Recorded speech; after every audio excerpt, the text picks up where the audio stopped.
नमस्कार और जय हिंद साथियों। आपके अपने YouTube चैनल एजे स्मार्ट क्लासेज में आपका हार्दिक स्वागत है। तो हम कर रहे थे क्लास 10 का न्यू सिलेबस एनसीईआरटी 2021-22 के लिए। तो हम विज्ञान विषय पढ़ रहे थे, उसमें चल रहा था हमारा चैप्टर सेकेंड, अम्ल क्षारक एवं लवण। तो उसका हमने पार्ट 1 कंप्लीट कर चुका है, उसका वीडियो डिस्क्रिप्शन में, वहां से आप चेक कर ले। आज हम बात करने जा रहे हैं उसके पार्ट 2 पर। तो हमने समझ लिया था कि अम्ल क्षारक व लवण में क्या अंतर होता है, कि अम्ल क्या होते हैं, क्षारक क्या होते हैं और लवण क्या होते हैं और उनके उदाहरण।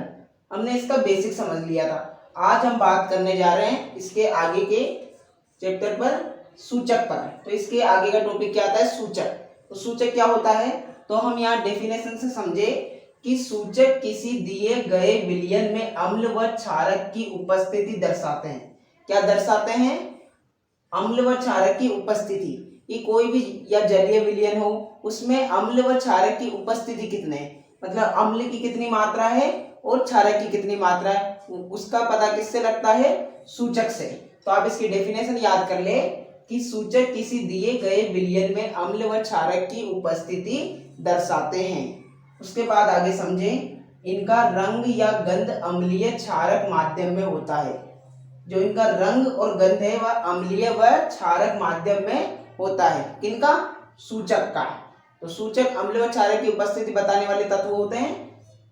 और अब समझे सूचक के प्रकार, कि सूचक कितने प्रकार के होते हैं। एग्जाम में अक्सर पूछा जाता है कि सूचक किससे कहते हैं, इसके प्रकार बताइए, उदाहरण दीजिए। उस प्रकार से हम समझ रहे हैं। तो सूचक के प्रकार, ठीक है। तो सूचक के मुख्य रूप से 3 प्रकार के होते हैं। कौन कौन से? एक होता है आपका प्राकृतिक सूचक, उसके बाद कृत्रिम सूचक और गंधीय सूचक।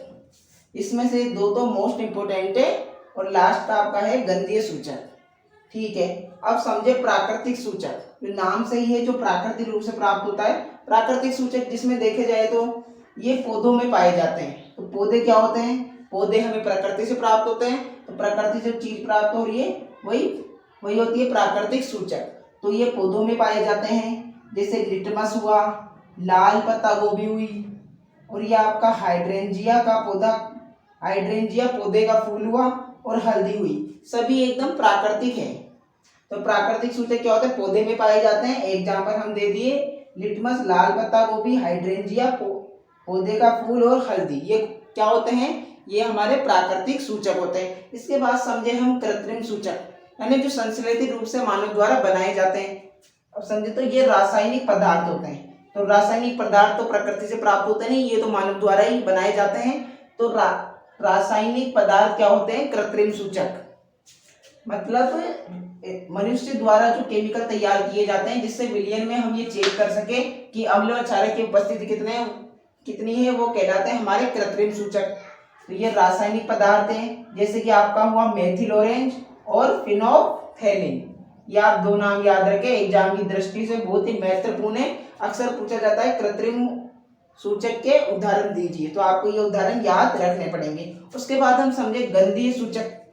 तो इन पदार्थों की गंध अम्लीय या क्षारक माध्यम में बदल जाती है। तो जिसमें नाम में ही लिख रहा है गंधीय सूचक, जो इनकी गंध होती है इन पदार्थों की, वह या तो अम्लीय या क्षारक माध्यम में बदल जाती है। उदाहरण दिया जैसे प्याज और लौंग तेल।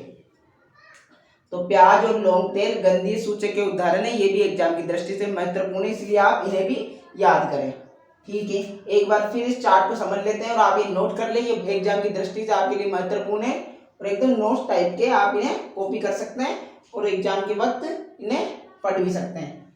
अब समझ ले वापस एक बार, इसको हम रिवीजन ले लेते हैं कि सूचक क्या होते हैं। सूचक किसी दिए गए विलयन में अम्ल व क्षारक की उपस्थिति दर्शाते हैं। सूचक क्या होते हैं? जो विलयन में अम्ल व क्षारक की उपस्थिति दर्शाते हैं। इनका रंग या गंध अम्लीय या क्षारक माध्यम में हो सकता है।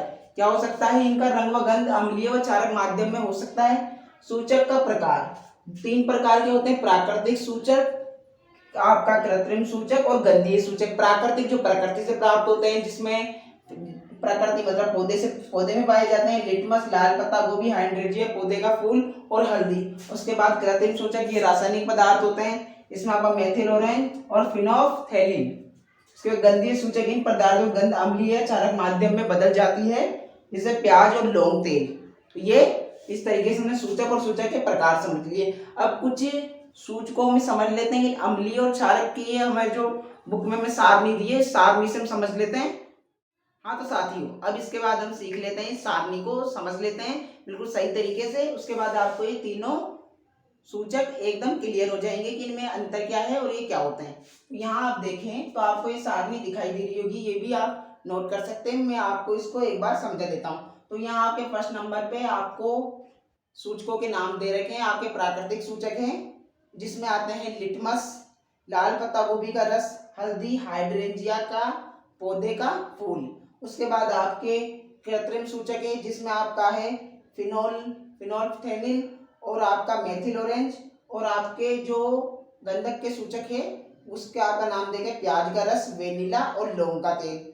अब इसमें देखें कि अम्ल के साथ रंग व गंध में परिवर्तन होगा। अम्ल के साथ तो प्राकृतिक सूचक का लिटमस क्या हो जाएगा, लाल हो जाएगा। और लाल पत्ता गोभी का रस क्या हो जाएगा, वो भी लाल हो जाएगा। और हल्दी में कोई भी बदलाव नहीं होगा। और हाइड्रेंजिया के जो पौधे का फूल है वह नीला हो जाएगा। काय के साथ अभिक्रिया करेंगे तो अम्ल के साथ अभिक्रिया करेंगे तो ये परिवर्तन होंगे।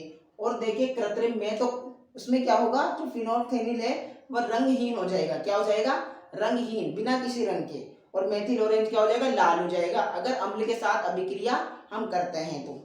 उसके बाद जो आपका प्याज का रस है तो प्याज का रस क्या हो जाएगा, तीक्ष्ण गंध का हो जाएगा, तीक्ष्ण गंध।